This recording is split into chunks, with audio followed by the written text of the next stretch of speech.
Student, I am Sonu Kumar, your physics teacher from Paramount science centre coaching.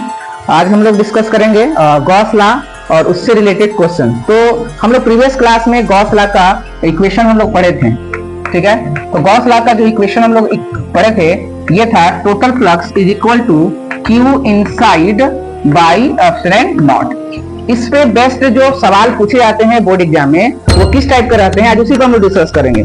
तो ये जो Gauss साहब बताए थे कि किसी भी क्लोज बाउंड्री में, यानी कि कोई बाउंड्री ऐसा होगा जो क्लोज होगा, ठीक है, और वो एक 3 डायमेंशनल बॉडी होगा, ठीक है। जो एक तरह का स्फीयर हो सकता है, क्यूब हो सकता है, सिलेंडर हो सकता है, कुछ भी हो सकता है। तो अगर उसके सेंटर पे अगर चार्ज रखा हुआ अगर है तो उससे कितने number of electric field lines pass करेंगे सरफेस से होकर, उसके बारे में हम लोग पढ़े थे इस गॉस लॉ के अंदर में, जिसका उन्होंने बताया कि अंदर में जितना चार्ज होगा उन सभी चार्जेस का सम ले लेते हैं और divided by epsilon not. Epsilon not को हम लोग कहते हैं परमिटिविटी ऑफ एयर या फ्री स्पेस या फिर वैक्यूम। आज हम लोग इस पे क्वेश्चन बात कर रहे हैं क्या कि अगर मेरे पास एक क्यूब है, क्या है, एक क्यूब है, तो इस क्यूब के पास क्या क्या चीजें होती है। तो सबको पता होगा वो कि क्यूब के पास फेस होता है, क्या होता है, फेस। उसके बाद अगर हम लोग बात करते हैं तो क्यूब के पास कॉर्नर्स होते हैं, ठीक है। उसके बाद हम लोग बात करेंगे कि इसको पास एजेस भी होते हैं, ठीक है। तो फेस की संख्या जो हमारे पास है क्यूब में कितने होते हैं, तो 6 होते हैं। कॉर्नर्स हमारे पास कितने होते हैं, तो 8 होते हैं। और एज मेरे पास कितने होते हैं, ठीक है, तो 12 होता है, ठीक है। अब ये इस पे सवाल कैसे पूछेगा, एक आपके पास क्यूब है, ठीक है, और ठीक है, तो हम देख रहे हैं कि यहाँ पर हमारे पास फेस 6 है, कॉर्नर 8 है, एज 12 है। अब इसके सेंटर पे हमारे पास कोई क्यूब चार्ज रखा हुआ है। तो क्वेश्चन में बोला जाएगा कि एक क्यूब के सेंटर पे चार्ज रखा हुआ है, तो आपसे पूछा जाएगा कि उसके फेस से पास करने वाला फ्लक्स क्या होगा, पहला। उसके कॉर्नर से पास करने वाला आपका फ्लक्स कितना होगा और उसके एज से पास करने वाला कितना होगा, ठीक है।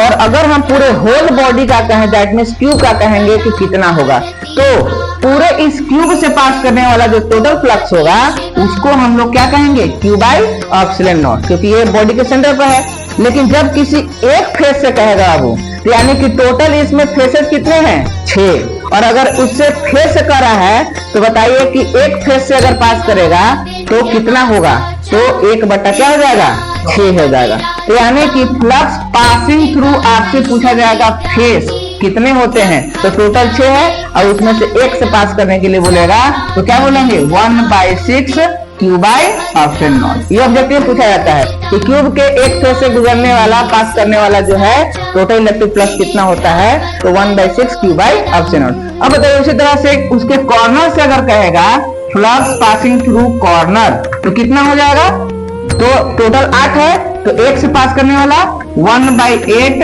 Q by epsilon not.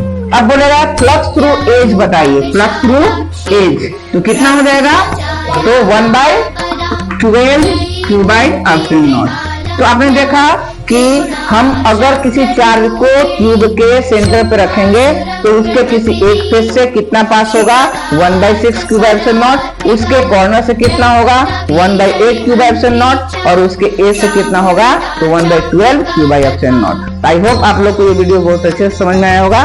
धन्यवाद।